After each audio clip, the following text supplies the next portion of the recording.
बिस्मिल्लाहिर्रहमानिर्रहीम, अस्सलाम वालेकुम, वेलकम टू क्विक रिव्यू। और आज जो हमारा टॉपिक है पाकिस्तान स्टडी के अंदर वो है जी इलेक्शंस 1945-46। हम देखेंगे कि 1945-46 के जो इलेक्शंस हुए इनका जो है वो रिज़ल्ट क्या रहा या हिंदुस्तान के ऊपर उन्होंने क्या असर डाला। अब इससे पहले अगर हम बात करें लास्ट टॉपिक की, तो बैकग्राउंड में हम देखते हैं तो हमने लास्ट टॉपिक में बात की थी शिमला कॉन्फ्रेंस की, और हमने ये देखा था कि जो शिमला कॉन्फ्रेंस है वो फेल हो गई। अब शिमला कॉन्फ्रेंस क्यों फेल हुई? इस वजह से कि शिमला कॉन्फ्रेंस के अंदर जो इंतज़ामी कौंसिल थी उसमें ये कहा गया कि 6 मेंबरान जो हैं वो कांग्रेस के होंगे, 5 जो हैं वो मुसलमानों के होंगे, और 3 जो हैं वो अकलियतों के होंगे। ये कहा गया शिमला कॉन्फ्रेंस के अंदर।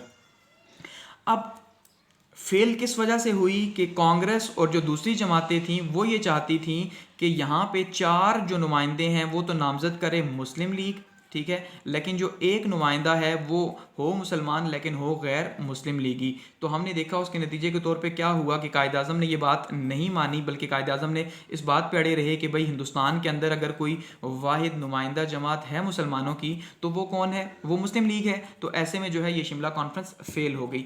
अब शिमला कॉन्फ्रेंस फेल हुई तो अब वायसराय ने ये तय करना था कि भाई अब कैसे पता चले कि जो कायद आज़म हैं वो सच कह रहे हैं या जो गांधी या जो दूसरे लोग हैं वो सच कह रहे हैं कि भाई हिंदुस्तान के अंदर कौन जो है ना वो वाहिद नुमाइंदा जमात है। अब ये बात बहुत मुश्किल थी।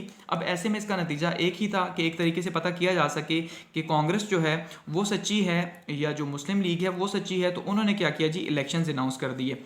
अब जब इलेक्शंस हुए 1945-46 के, तो इलेक्शंस में क्या हुआ जी कि जो मरकज़ था, मरकज़ के अंदर जो सीट्स थी वो थी 100, ठीक है जी। अब 100 सीट्स के अंदर जो 30 सीट्स थी वो किसकी थी? वो मुसलमानों की थी, जो मुसलमानों के लिए मखसूस की गई थी। और ये जो 30 की 30 सीट्स थी, जब रिजल्ट आया तो पता चला ये मुस्लिम लीग ने जीत ली, यानी कि इसको कहते हैं ना क्लीन वॉश। तो ये बिल्कुल मुसलमान यहाँ पे जीत गए और मुस्लिम लीग ने 30 की 30 सीटें जीती इस जगह पे। तो ये साबित हो गया कि मुस्लिम लीग ही वाहिद नुमाइंदा जमात थी। अब जो सूबे थे 11 सूबे थे, 11 में से क्या हुआ कि 8 सूबों के अंदर जो मुसलमानों की जहाँ जहाँ अक्सरियत थी, जहाँ जहाँ मुस्लिम लीग की सीट्स थी वहाँ पर मुस्लिम लीग जीत गई। कांग्रेस भी अपनी सीट्स जीती, मुस्लिम लीग भी अपनी सीट्स जीती। यानी टोटल अगर हम बात करें तो टोटल 492 सीट्स थी, जिसमें से 452 सीट्स जो हैं वो कांग्रेस मुस्लिम लीग जीत चुकी थी। ऐसे में जो रिजल्ट रहा वो तकरीबन कोई 82% रहा।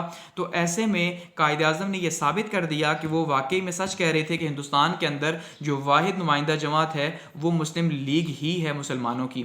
तो ऐसे में क्या हुआ कि अब ये इलेक्शंस का रिजल्ट आ गया, और इस रिजल्ट के नतीजे के तौर पे जो है अब इंटरिम गवर्नमेंट बननी थी। तो वो फिर हम आगे देखेंगे कि अगला जो इवेंट हुआ उसके अंदर जो है वो क्या हुआ, ठीक है जी। तो यहाँ पे ये इलेक्शंस जो है हमारा टॉपिक छोटा सा एंड हो गया।